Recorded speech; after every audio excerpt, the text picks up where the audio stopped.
современные машины отучили возить с собой инструменты. Мы поехали далеко, в Крым, и я думаю, возьму полный комплект инструментов. На всякий случай, хоть машина, в общем-то, еще и не старая, 3 года ей, и не зря.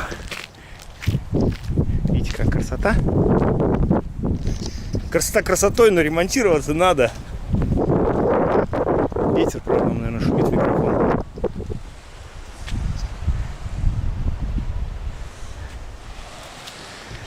Так вот, с тормозами что-то не то. А тут по горам без тормозов ездить вообще как-то грустно. Началось биение. У меня вообще на самом деле диск уже изношенный. Я хотел его менять. Думал, в Крым съезжу, поменяю диск, потому что он уже такой пожеванный. А началось биение. Вот когда машина холодная, вообще биения никакого нет, все нормально. А как только разогревается, по горкам едем, начинается стук, щелканье. Я предполагаю, что может быть жесткий диск. Блин, тормозной диск. Из-за того, что он весь изношенный, может быть, из-за этого при перегревании его начинает вести, он начинает бить. Не знаю, сейчас скрою, посмотрю. Мне нужно идти на пляж. Мы только приехали. Ну, точнее, вчера приехали. Еще сегодня даже на море не было. Ну, думаю, надо разбираться. Вдруг придется запчасти искать. Недалеко от меня Ялта. Но в любом случае надо заказывать будет. Заказывать запчасти. Поэтому поехали. Разбираем колеса, смотрим. Ремонт в Крыму, да? Ну, что поделать. Короче, смотрите. Видите, винт. Оборвало винт, который крепит диск. Тут же система задних тормозов такая, что тут вот барабанчик, внутри его ручничок. А тут снаружи, соответственно, дисковые тормоза заднего тормоза основного. И, в общем, оборвало и этот. О. Вот оно, биение. Вот этот винт тоже, видите, ослаблен. Из-за этого происходит. Ну, в данном случае я смогу только подтянуть этот винт, да, и нормально затянуть, получше затянуть, соответственно, гайки ступичные колесные.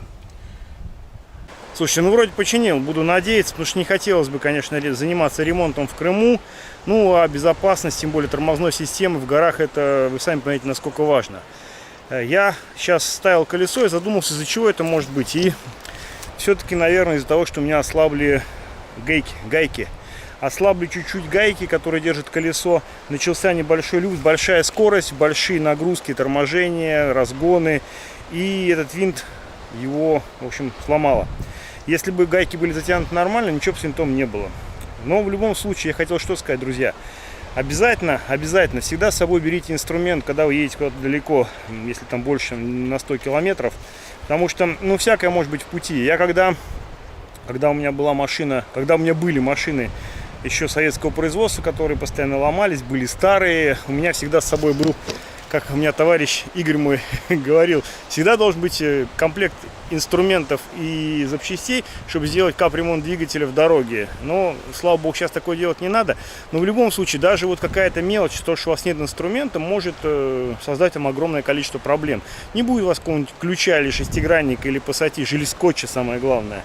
И начинаются проблемы. Вот смотрите, я с собой вожу вот такой набор инструмента. Замотал его скотч, потому что отломанные уже здесь защелки, ему много лет. Но там есть практически все. Не очень дорогой инструмент, набор инструмент не очень дорогой, но все, что в нем нужно, мне есть. Так что все, завтра поеду, съездим в Оленевку, в Тарханкут. Мыс Тарханкут, правильно называю? Ну, в общем, если неправильно, поправьте. Хочу попробовать поплавать с аквалангом, никогда не плавал. Но вот до туда километров 400 мне надо отсюда отъехать. Вот по низовке, где я сейчас нахожусь. И заодно проверю, как себя идет машина перед тем, как ехать домой. Ну, еще по Крыму в любом случае хочется покататься. Тут, конечно, красота просто необычайная. А вы представляете, какой аромат вот от этих сосен, от этих деревьев, от этой растительности, от моря? Слов нету.